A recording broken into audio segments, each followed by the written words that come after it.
Istilah nyangkut saat membeli saham seringkali terlalu dibesar-besarkan, apalagi bagi para investor pemula yang hanya mendengar istilah-istilah ini tanpa memahami dengan benar, sehingga perjalanan investasi mereka seringkali justru lebih banyak gelisahnya daripada yakin dengan saham yang dibelinya. Bagaimana dengan Anda? Apa pendapat Anda tentang nyangkut di saham dan bagaimana Anda menyikapinya?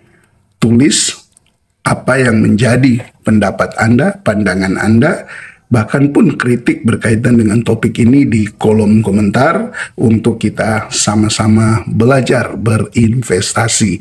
Salam IHSG, investor harus selalu gembira. Sobat investor, istilah nyangkut dalam investasi saham sebenarnya itu harus dipahami dengan benar. Karena jika tidak, itu akan mengganggu ketenangan Anda dalam berinvestasi. Padahal dalam investasi saham, ketenangan itu sangat penting. Karena dengan Anda tenang saat berinvestasi, itu akan membuat Anda mengambil keputusan dengan lebih tepat. Sekarang ini istilah nyangkut seringkali terlalu dibesar-besarkan.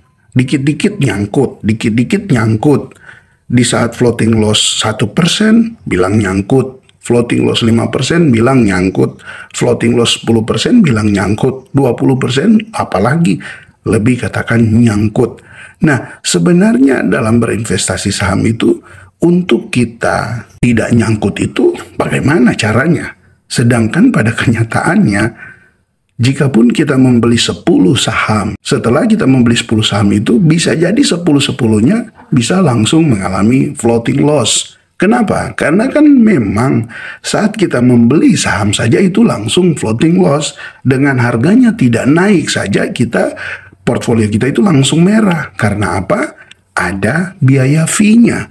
Sehingga saat membeli saham pertama, udah pastilah portfolio kita itu kemungkinan besarnya itu adalah merah atau floating loss karena kena biaya fee. Belum lagi memang ya kebanyakan kita saat beli saham itu ya turun, entahkah turun 1%, 2%.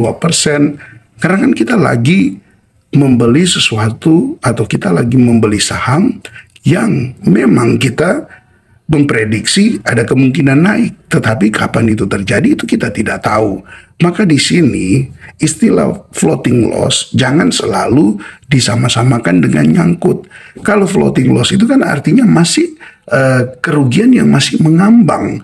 Kerugian itu nggak akan terjadi apabila tidak direalisasikan. Sekalipun sudah 30%, 40%. Kalau kita tidak realisasikan, itu masih namanya floating loss.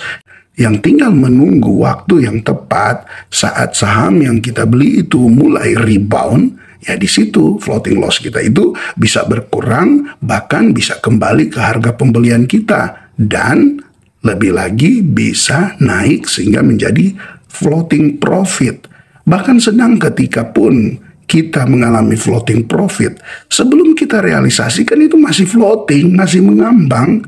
Jangan selalu identikan ketika floating loss langsung kita identikan dengan nyangkut. Kemudian floating profit kita identikan dengan wah sudah profit. Padahal semua masih namanya floating, masih mengambang, belum direalisasikan. Nah, maksudnya begini ya teman-teman. Ketenangan dalam berinvestasi itu penting. Kalau kita selalu mengisi pikiran kita saat berinvestasi itu wah nyangkut, ya kemungkinan besar kita nggak akan tahan dengan fluktuasi harga saham yang terus terjadi, apalagi ada sentimen-sentimen negatif. Nah, besar kemungkinan justru kita bukan lagi floating loss tetapi cut loss. Ya, tetapi cut loss karena yaitu di dalam pikiran kita selalu kita cuma isi dengan nyangkut dan nyangkut. Jangan terlalu membesar-besarkan floating loss. Floating loss hanya sekedar floating loss. Ya, kerugian yang masih mengambang, belum direalisasikan itu belum rugi. Jangan langsung samakan dengan istilah nyangkut. Sebenarnya seperti ini, nyangkut sebenarnya lebih cocok ditempatkan pada saat kita membeli saham yang secara presentasenya kemungkinan untuk kita mengalami keuntungan itu kemungkinan besar tidak. Ya, kemungkinan besar tidak. Karena apa? Ternyata kita salah membeli saham. Ternyata saham tersebut adalah saham yang tidak bagus, dikelola oleh pengelola yang tidak bertanggung jawab, atau memang saham tersebut memang sebenarnya berisi orang-orang yang kepentingannya bukan untuk memajukan perusahaan tersebut, tetapi hanya untuk menjebak retail-retail yang masih polos, sehingga mereka mendapatkan keuntungan di dalamnya. Saat harga turun drastis, kemudian mereka serok bawah, kemudian mereka naikkan lagi. Akhirnya banyak retail-retail baru yang mulai FOMO beli, mulai dibanting lagi ke bawah. Nah, ini kan adalah contoh saham yang tidak bagus. Nah, di saham-saham seperti itu, ya cocoklah kalau banyak orang yang nyangkut. Tetapi ketika kita membeli saham-saham yang bagus, ya, saham-saham yang punya fundamental bagus, oke, mungkin ada saat-saat tertentu dia koreksi, bahkan koreksinya cukup dalam. Tetapi selama saham yang kita beli adalah saham yang bagus, selalu cetak profit, maka dia juga pasti akan naik. Hanya memang naiknya kapan itu tidak langsung bisa kita pastikan, ya. Tetapi pasti kalau saham itu bagus, selalu cetak profit, fundamentalnya bagus, dia pasti akan secara terus-menerus akan terus cetak all time high-nya, ya, akan terus cetak all time high-nya. Koreksi-koreksi seperti ini boleh tetap ada, tetapi lihat dia naik lagi di all time high-nya, koreksi lagi, dia naik lagi di all time high-nya, koreksi lagi, naik lagi di all time high-nya, koreksi lagi, dia naik lagi di all time high-nya, koreksi lagi, kemudian dia naik lagi di all time high-nya. Nah, sekarang memang juga koreksi lagi, tapi ini sedang menuju juga untuk dia entah kapan, ya, 1 tahun 2 tahun ke depan, ya, dia akan naik lagi ke all time high-nya. Nah, kalau hal seperti ini bukan nyangkut. Ya, jangan bilang nyangkut, karena kalau pikiran kita isi terus dengan nyangkut, berarti kita salah membeli saham. Saham yang kita beli itu adalah saham yang jelek. Kalau sahamnya bagus, mau kita sekarang lagi floating loss 10%, 20%, ya tunggu aja, sabar aja, itu baru floating loss. Nanti dia juga akan naik. Sobat investor, ingat ya, di dalam investasi itu ketenangan itu yang paling penting. Dengan Anda tenang, Anda bisa memilih saham yang bagus. Dengan Anda tenang, Anda bisa mengambil keputusan saat yang tepat untuk membeli. Dengan Anda tenang, Anda bisa mengambil keputusan saat yang tepat untuk menahan. Dengan Anda tenang, Anda bisa mengambil keputusan dengan tepat untuk Anda menjual. Tapi kalau Anda sudah tidak tenang karena di pikiran Anda sudah terisi dengan nyangkut-nyangkut. Wah, nyangkut 20%, kapan kembali? Wah, nyangkut masih 10%, kapan kembali? Wah, nyangkut masih 5%, padahal sudah setengah tahun, kapan kembali? Nah, ini kan kita mengisi pikiran kita dengan hal-hal yang sebenarnya tidak baik. Ya sudah, begitulah dalam investasi saham. Ada saat-saatnya memang siapa mau tahu, seperti contoh waktu COVID ini, ya. Siapa mau tahu di harga-harga ini sementara sedang uptrend juga. Siapa mau tahu ternyata akhirnya ada sentimen negatif COVID yang kemudian membanting harganya sangat-sangat tinggi. Di sini kisaran 3-4 10% atau mungkin 50%, ya, jatuhnya di sini dari harga di kisaran 4.400, kemudian dia turun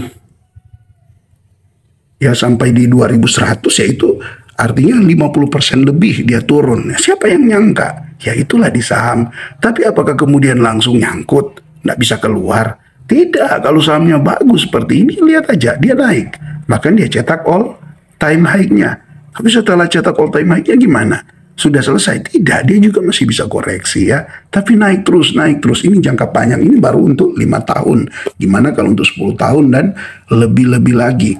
Ya, untuk itu, mari, ya teman-teman, untuk Anda pemula yang masih mengalami floating loss, jangan selalu istilahkan floating loss itu nyangkut-nyangkut. Akhirnya, ya nyangkut, dan kemungkinan terbesar tinggal menunggu waktu. Dalam waktu dekat ini kalau Anda selalu isi pikiran Anda dengan istilah nyangkut-nyangkut-nyangkut, portfolio Anda sudah Anda labeli dengan nyangkut-nyangkut-nyangkut, tinggal tunggu waktu itu, pasti Anda akan cut loss. Nah, ketika Anda cut loss, kemungkinan besar saham-saham pilihan Anda yang sebenarnya sudah bagus karena dianalisa dengan baik, tapi tidak punya pola pikir yang benar dalam investasi saham, yaitu tinggal menunggu waktu Anda cut loss dan floating loss-nya, kerugian yang masih mengambang akhirnya direalisasikan menjadi kerugian yang paten. Nah, ini kan tentu tidak mengenakan ya dalam investasi. Uang yang kita cari dengan bekerja keras akhirnya harus kita relakan rugi sekian persen. Ternyata cuma karena pola pikir kita yang salah. Nah, ini yang penting ya, teman-teman. Jadi intinya di sini adalah tanamkanlah istilah-istilah yang benar dalam pikiran Anda ketika Anda berinvestasi. Sekalipun ada saat-saatnya Anda bahkan harus floating loss sampai 20-30%. Tidak mengapa, jadikan itu pembelajaran dan lihat saja. Karena Anda kan berinvestasi untuk jangka panjang, jadi ya kemungkinan besar Anda itu akan mengalami floating profit, dan di saat yang tepat Anda bisa realisasikan floating profit itu menjadi keuntungan dalam berinvestasi. Nah, silakan Anda tuliskan pendapat Anda di kolom komentar, dan terima kasih untuk para subscriber, untuk para penonton setia channel Jejak Saham yang terus mensupport channel ini ya, terus membagikan video kami dan juga memberi kami bantuan lewat super thanks, bahkan ada yang berlangganan ya. Disampaikan banyak terima kasih, sukses selalu dalam investasi. Salam IHSG, investor harus selalu gembira.